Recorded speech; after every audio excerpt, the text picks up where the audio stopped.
All right, for part two, come on.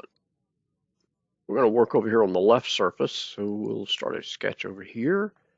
And I'm basically going to do a 2-point rectangle.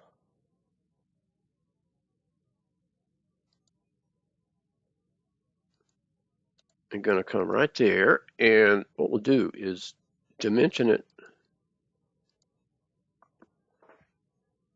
from there to there. And then from this point up to there. So you get those two dimensions in, and then we'll do our cut. Okay, so we've got that. We can finish our sketch and extrude a cut through all. Oh, guess we gotta.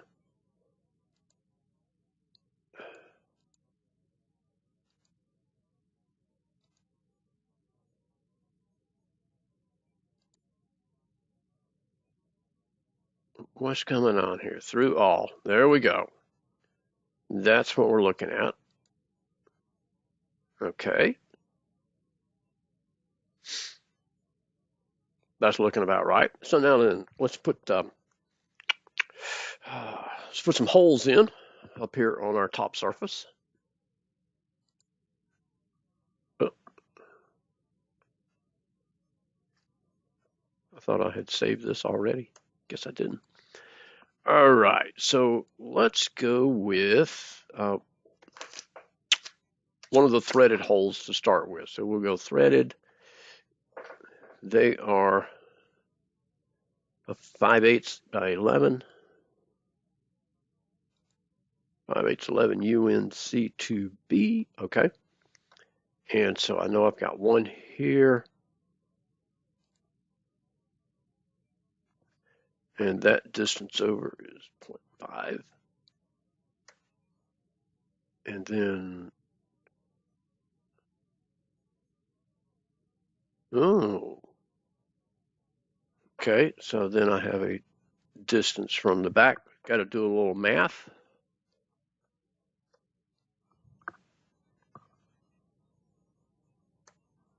Okay. And then this hole doesn't give me any depth, so I assume that it goes through these holes here, but we don't want it to go all the way through, so we will go to, and to select the surface, I'll choose that.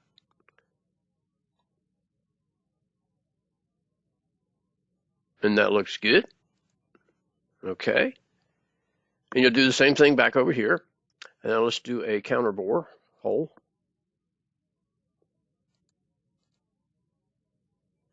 And my counter bore size is 0.938.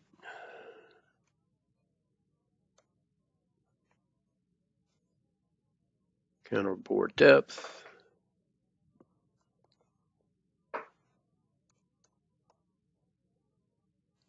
Drill diameter.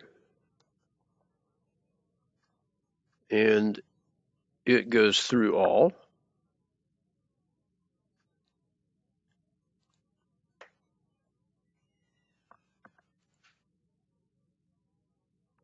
And I know the distance from the back is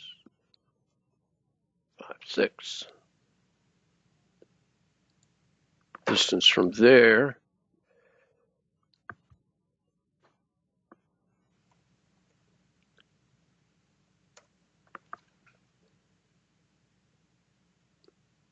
okay, and that all that looks good. All right, and so you got two more holes that you'll put in. Now this one has a chamfer, 45-degree chamfer times the depth of thread.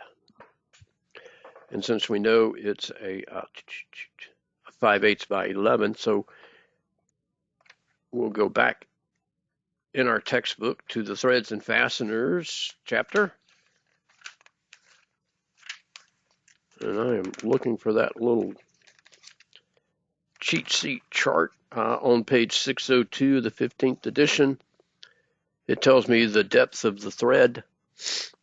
And so I will do a chamfer around the top of those holes. There's 45 degrees by the thread depth. Okay, so I've got my chamfer in. You've got another hole down here that you can put in the counterbore. I'm going to go ahead and work you through the fillets. And the only thing complicated about this one is this part right in here. If you normally, when doing fillets and rounds, you want to do the external rounds first. And so if you do all the rounds here and you try to do the internal fillet, it won't calculate it, or most of the time it won't calculate it. So what we'll do is we'll deviate from our normal rule and do the internal fillet first.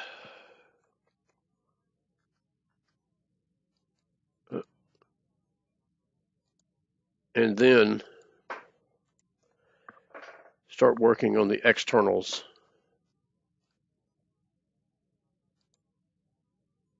And see that one, it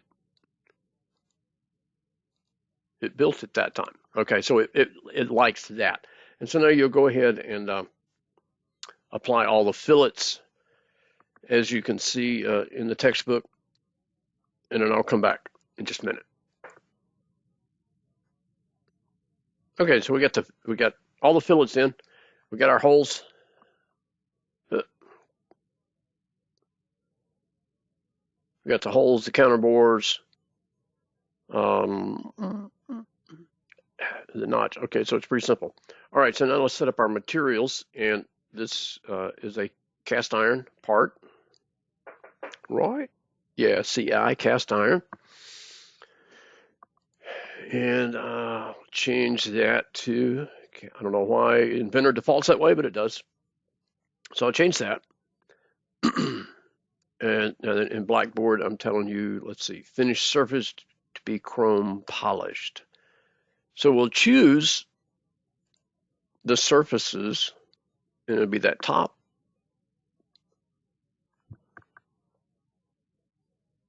And we're going to go with all the bottom, and I'm holding down my control key.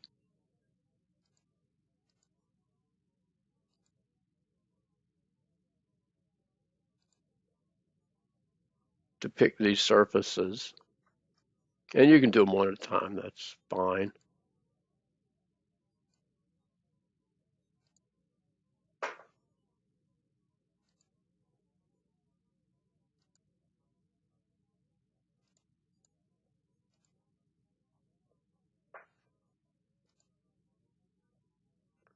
And then the inside of the slot there gets changed also.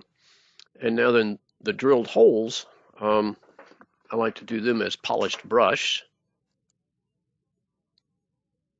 because that looks similar to a drill. So I'll select those, come up here. And when you're doing this pull down, if you hit the first letter of your thing, or the first two letters, it'll jump down. So polished brushed.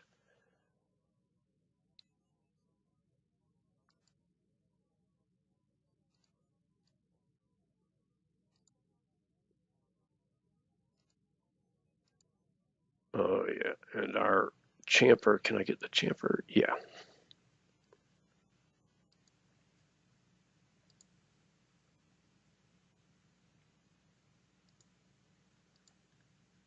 Okay, and so we'll get all of those done.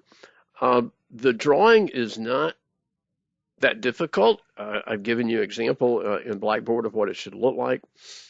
The dimensions for the slots down here should be in that large scale detail view. Okay.